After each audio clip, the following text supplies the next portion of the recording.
Good day, people.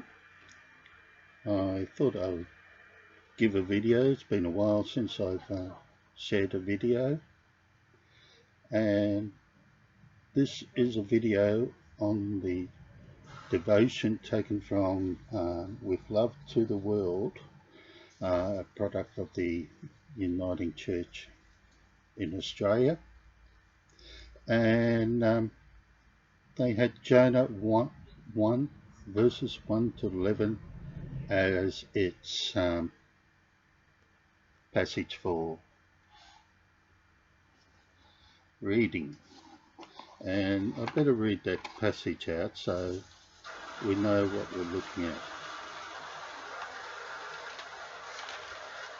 Jonah is situated in that as one of the minor prophets in the back of the Old Testament. And this is what these verses have to say.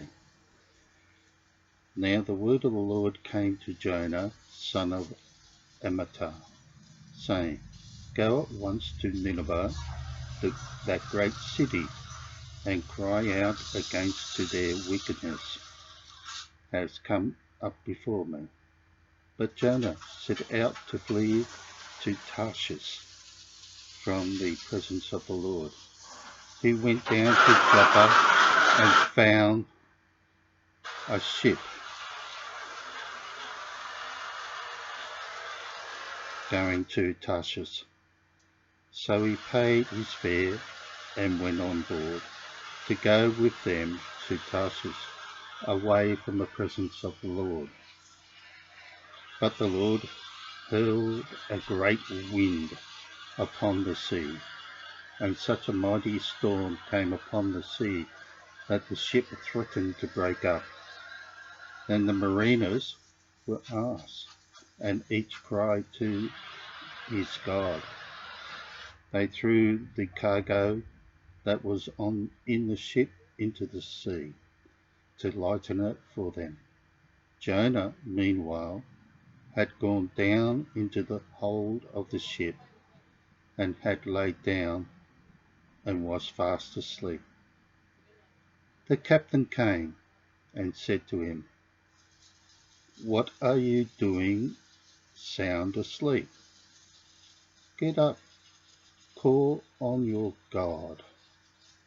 Perhaps the God will spare us a thought, so that we do not perish. The sailors said to one another, Come, let us cast lot, so that we may know on whose account this calamity has come upon us. So they cast lots, and the lot fell on Jonah. Then they said to him, Tell us why this calamity has come upon us. What is your occupation? Where do you come from? What is your country? And what people are you? I am a Hebrew, he replied. I worship the Lord, the God of heaven, who made the sea and the dry land. Then the men were even more afraid, and said to him, What is this that you have done? For the man knew that he was fleeing from the presence of the Lord, because he had told them so.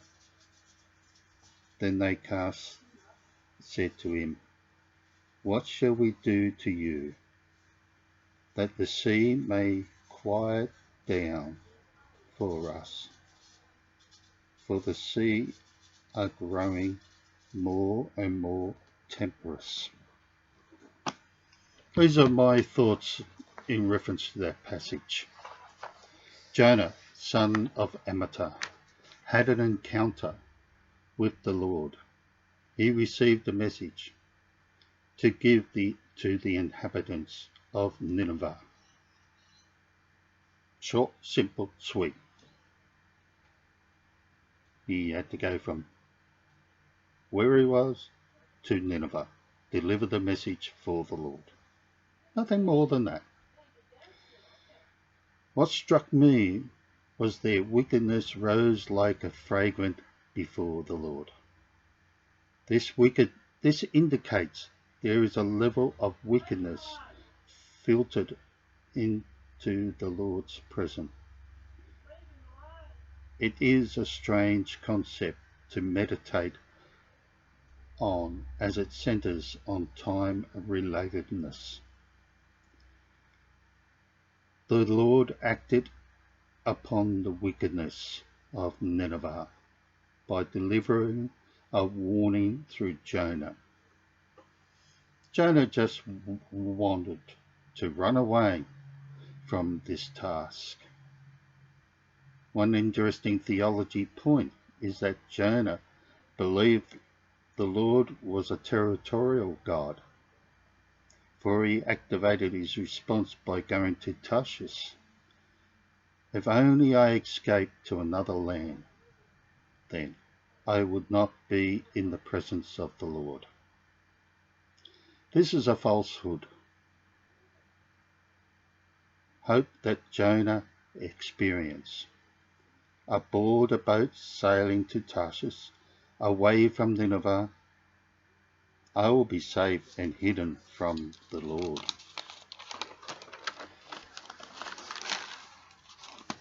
Jonah was escaping from the Lord.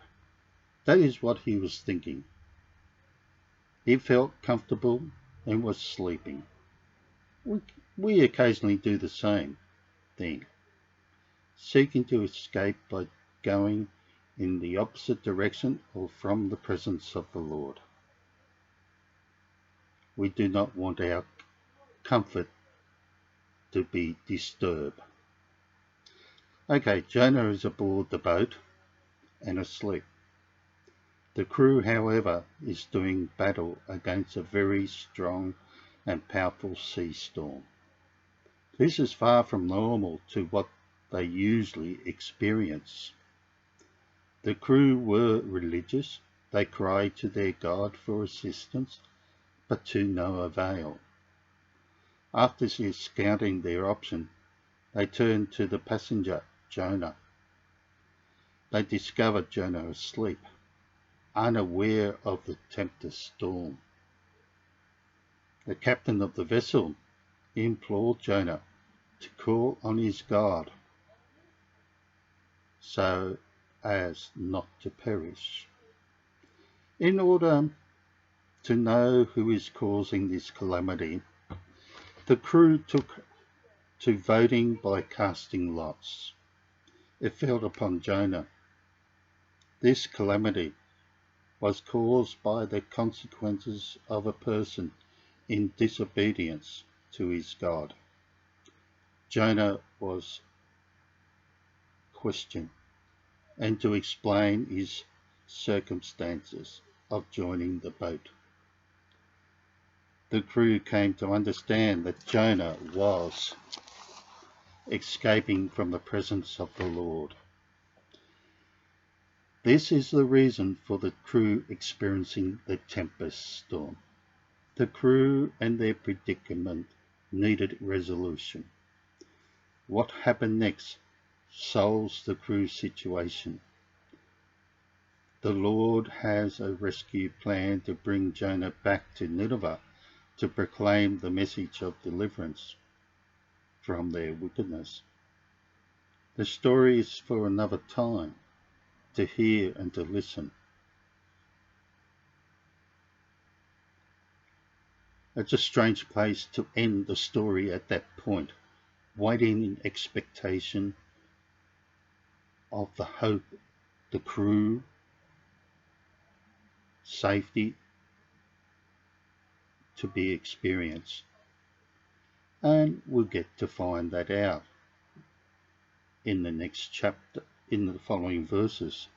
But for the time being, it's about not being able to escape the presence of God, the presence of the Lord. No matter what we may do or try to hide, He is there. And we need to remember that in no matter what we're doing.